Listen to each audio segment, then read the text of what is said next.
Hello, my name's Holly, I'm an artist, and I've got an art market in 10 days, 11 days.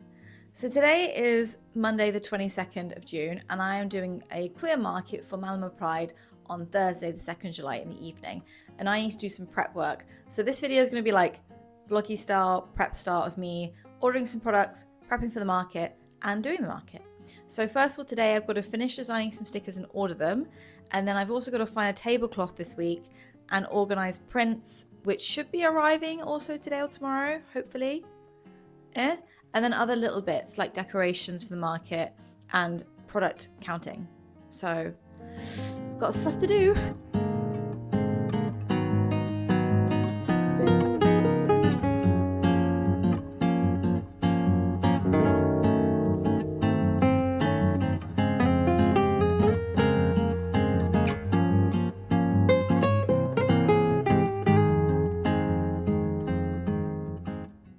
Hello, it's Wednesday 24th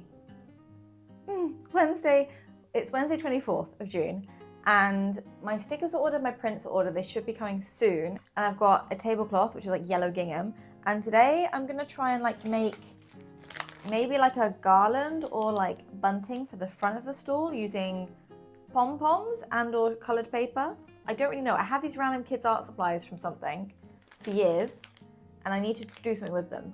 So let's try something, maybe? I don't know if it's gonna work, but we can try.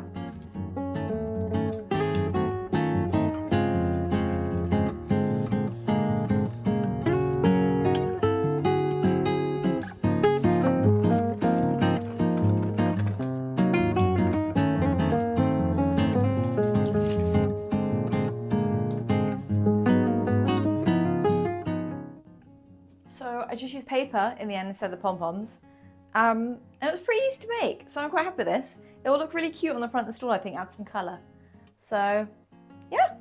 The prints have arrived. So let's open them.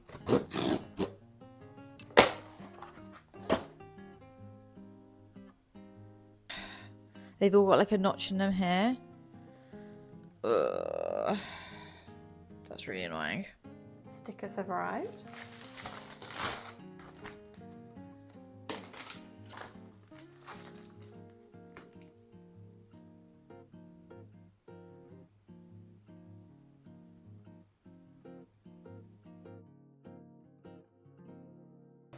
Hello and welcome back to my dining room.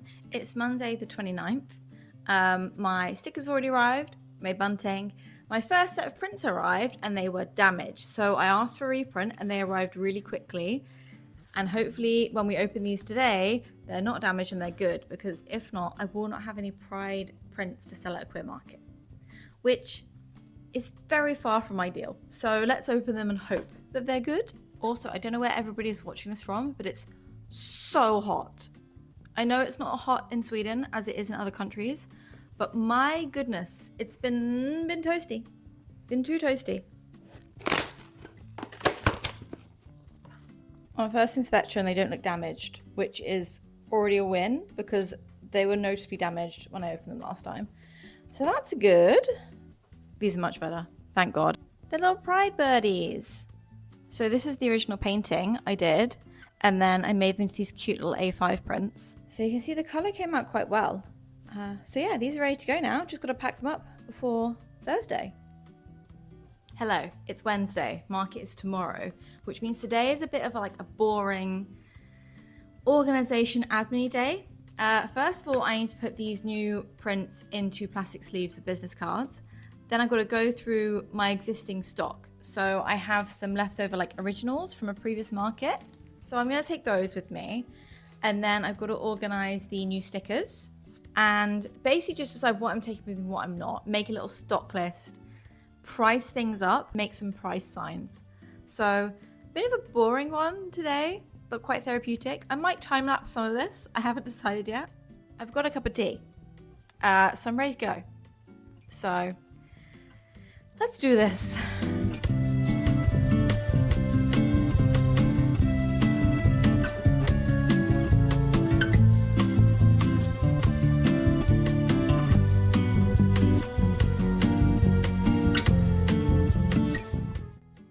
So now I'm trying to work out which stickers to take with me.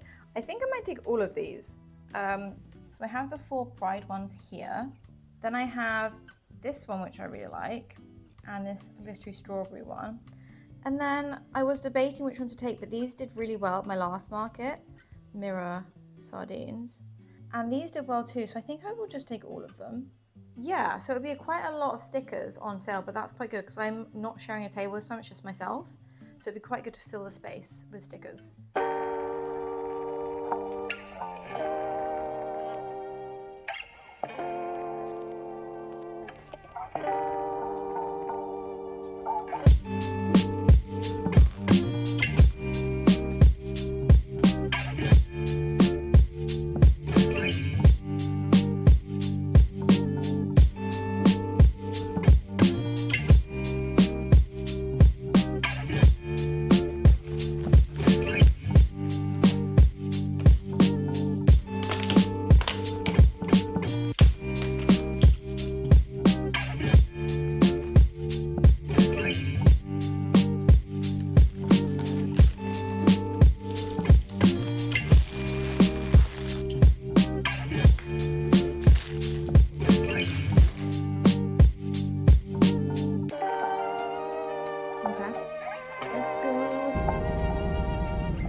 Hello, the art market's done. It was actually a couple of days ago now. I didn't get to take many pictures because it was just little old me, but here are some pictures of the market. The bunting worked really well. I love the yellow tablecloth and I was quite happy with how it was laid out, but I think in the future I need even more products. So that's something to look back on. It was the first time I've done a night market, so I got there like 4:30ish, 4:15ish. And the market was from 5 till 10. So that was a bit of a different one for me. I'm not sure if I would do it again. It's also the first time in a while I've done an art market completely on my own. When I was in the UK, I would do them with my then boyfriend, now husband. And the first time I did one in Sweden, I did it with my friend. So this was my first solo stall and I enjoyed it, but I know I have a lot of takeaways this time.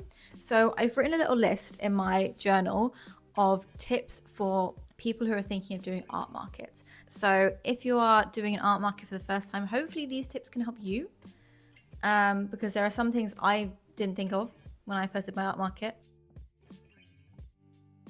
Firstly, bring snacks. When you are sitting there for as long as I was, previously I've done markets that have been like 9 to 5 as well, long. This one was 5 hours. So make sure you bring snacks or a little sandwich and drinks, because you are going to get thirsty, because there's lots of smiling, lots of highs, lots of talking about things, so you will get thirsty very quickly. But don't drink too much because also you need to pee a lot, so take with that what you will. Business cards. Always take business cards with you. Put them on your table, or I slip them in like the sleeves of the prints I'm selling and the products I'm selling, so that if someone buys something, they have a business card. Because even if someone doesn't buy from you, they can just pick one up and they can come back to you. You might get a new follower, you might get a new sale later down the line, so it's just good for building relationships. Make a stock list. I always have a notebook where I write a little stock list and then I write a little sales column so I can see what I've sold, because visually it helps my brain process it, and also then I can see what did well and what didn't later on. Always bring tape and or blue tack, because you never know what you might need to stick down, and it's just better to have it than to need it. Prices. I always price things up before I go. They're in a little plastic wallet here. But I think it's really good to take blank price tags with you, just in case you want to like make a deal or make an adjustment on the day. You have the flexibility to do so. There have been times where I've got there and I thought, oh, I should have really adjusted this or given this a little deal, and I haven't been able to because I haven't got the tools to do it. So do that. What else? Oh, always bring a tablecloth / table cover, but use something you already have if you don't want to spend extra money. And that's my next point actually. For your first art market, if you're going to do your first art market, do not feel the need to buy everything on the first go. Like you see on Pinterest and other markets, like these beautiful made stands, these beautiful stalls where they've got this thing and this crate and this box and this stand, and you don't need to buy everything on your first go because you don't know what's going to work for you. So my advice is use what you have at home first. My first market ever, I remember I had a like the collapsible crates. I use the yellow one for this one. I used a couple of those and a couple of like boxes just to stand things up, and it worked fine. Now I have invested in like a stand and some other things, but you don't need to spend a lot of money to make your stall look good. Like I strongly advise not to spend lots of money on your first stall because it may just end up being a loss. You may buy things, they don't actually work for you on the day. So don't do that. Adding height to your display is like the key to making your stall look great and attractive for customers. So I always like to add height because also it gives dimension. You can lay more things out as well, because if you've got prints here, stickers here, something else here, people just see all of it in one go rather than if it's lying flat and people have to like lean over. So always add like height and dimension to your stall when you can. As I said, you can hide boxes behind other things if they're ugly, but like just add height. So I had a card stand. I also had a plate rack from IKEA, like a wooden plate rack that I used. They worked really well. So yeah. And finally, just have fun. I mean, an art market, yes, you go to make money, but also it shouldn't be the only goal. Your aim is also like, it's a networking event. You can network with other artists, fellow creators, because there'll be stall holders there that you can get on with. That's great. Like that's great experience. Also the customers, you'll gain new customers even if you don't make a sale necessarily, because as I said, if they've picked up a business card, or they might remember you and come back to you. Also, it's good for like yourself. Like I think it's very hard to run a lot of business behind a screen, but being there in person, one, it gives you that personal touch of like human connection, and also you actually have people going, oh, this is cute. And if you have a bad market, you don't make a lot of sales, don't get disheartened by it, because I've had that before, and you still achieve something. Going out into the world and putting yourself out there and making a stall is a big achievement, which I have to tell myself sometimes because it's scary as hell doing art markets on your own, but you can do it and you can have fun doing it. So yeah, I hope everybody has enjoyed this vlog. I know it's been a lot of like admin-y, not a lot of actual physical art, but my next video will be. So thank you for everybody who came to the market as well, because I've seen a couple of people who actually subscribed since going to the market. So thank you. And yeah, I'll speak to you very soon.